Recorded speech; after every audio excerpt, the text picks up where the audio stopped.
पिता पुत्र पवित्र आत्मा के नाम पर आमीन। आप सबों को जय यीशु।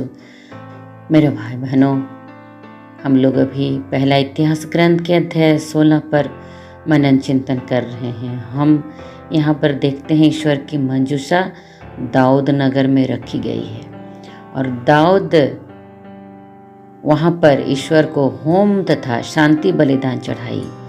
होम और शांति बलिदान चढ़ाने के बाद अपनी जनता को आशीर्वाद दिया और आशीर्वाद देते हुए उनको, स्त्रियों को भी और पुरुषों को भी, एक एक रोटी, भुने हुए मांस का एक एक टुकड़ा और किशमिश की एक एक टिकिया दी और उनको विदा किया।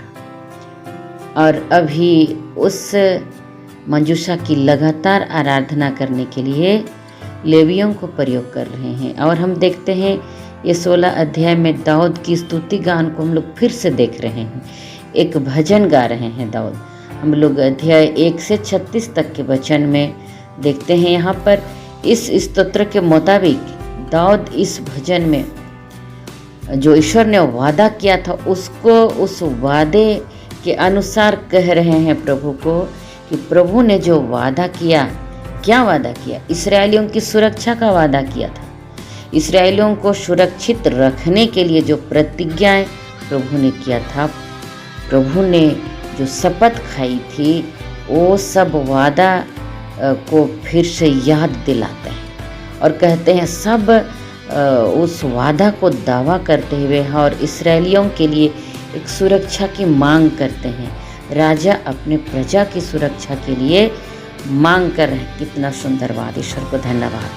प्रभु ने जो कार्य उनके लिए बतलाए थे,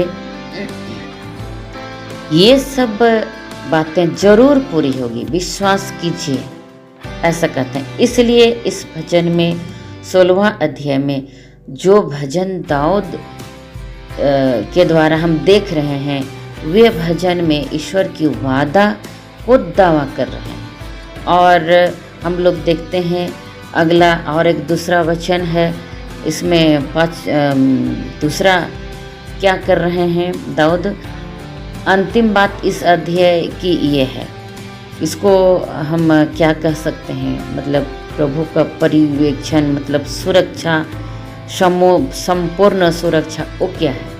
प्रभु की मंजूषा को न केवल लेके आए बल्कि आराधना जारी रखने के लिए व्यवस्था भी किया दाऊद। ये केवल एक दिन के लिए नहीं, 2 दिन के लिए नहीं, 3 दिन के लिए नहीं, लेकिन बराबर इसकी आराधना होनी है। निरंतर नियमित रूप से प्रभु की मंजूषा की आराधना हो, प्रभु के लिए बलिदान चढ़ाए जाए, प्रभु की स्तुति हो, प्रभु को धन्यवाद हो। उसके लिए वह पुरोहितों को, लेवियों को और लेवियों के वंशजों को नियुक्त करते हैं। हालेलुया।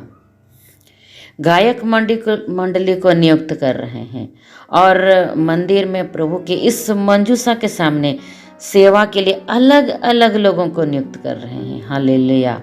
जिससे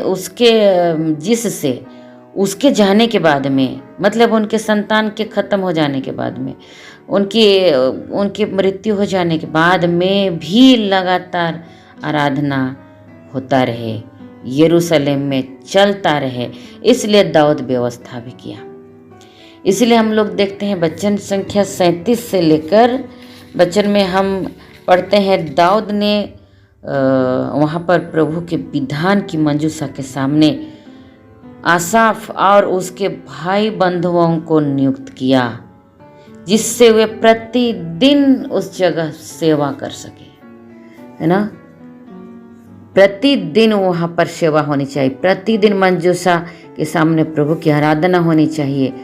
और अभी इसीलिए वहाँ पर नियुक्त कर रहे हैं लेवियों को। कितना खुशी की बात है। और ये लोग वहाँ पर खुशी मनाया और सब वहाँ पर आनंदित हो गए, है ना। हम देख रहे हैं वहाँ पर स्थापित करने के बाद में, इसके बाद सब लोग चले गए और हम देखते हैं ऐसे चले जाने के बाद भी लेवियों को वहाँ पर स्थापित किया है। अब मंजूषा जो आ गई है यहाँ पर, अब निरंतर प्रभु की आराधना होनी चाहिए।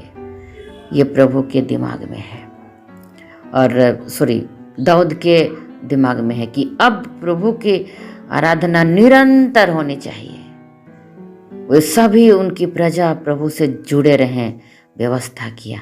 आने वाली पीढ़ियों के लिए भी कार्य जारी रहना चाहिए, निरंतर आने वाली पीढ़ी भी प्रभु की आराधना करते रहें। कहता है कि मेरे चले जाने के बाद भी आराधना होनी चाहिए, मेरे संतानों के चले जाने के बाद भी प्रभु की लगातार आराधना होनी चाहिए।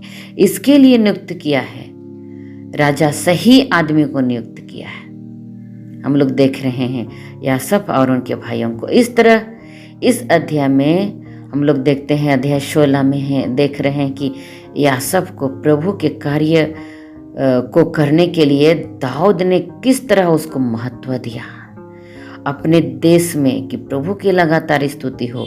किस तरह उसने प्रभु को अपनी प्रजा के लिए आशीर्वाद का दरवाजा खोला है, और अपनी प्रजा और खुद भी ईश्वर को पहला स्थान दिया। हालेलुया। प्रभु के कार्यों की कितना जोर दिया, और वो कहा कि प्रभु के कार्य में सब समय पहला स्थान प्रभु को मिलना चाहिए। कितना महत्व दिया प्रभु को। उन्होंने अपने जीवन काल में भी प्रभु को प्रथम स्थान दिया। अब उनकी प्रजा के लिए भी उनके लिए व्यवस्था कर रहा है कि सबसे पहले स्थान प्रभु को मिलना चाहिए। प्रभु को धन्यवाद। इसलिए तो ये महान बन गया राजा दाऊद। जो मेरा आदर करेगा मैं उसी का आदर करता हूँ, प्रभु का वचन कहता है, यीशु मसीह कहते हैं। इसीलिए राजा दाऊद ने प्रभु का आदर किया, और प्रभु ने इनका आदर किया और उनको महान बनाया। कुछ भी नहीं था दाऊद के पास, लेकिन उनको एक राजा के रूप में भरपूर दिया प्रभु। ईश्वर को धन्यवाद। मेरे भाई बहनों, अगर हम भी आज प्रभु से जुड़ करके रहेंगे, प्रभु का आदर करेंगे, उनका सम्मान देंगे, उनका निरंतर स्तुति करेंगे, पहला स्थान में रखेंगे, हमको भी प्रभु अपनी महिमा के लिए इस्तेमाल करेगा। प्रभु को धन्यवाद।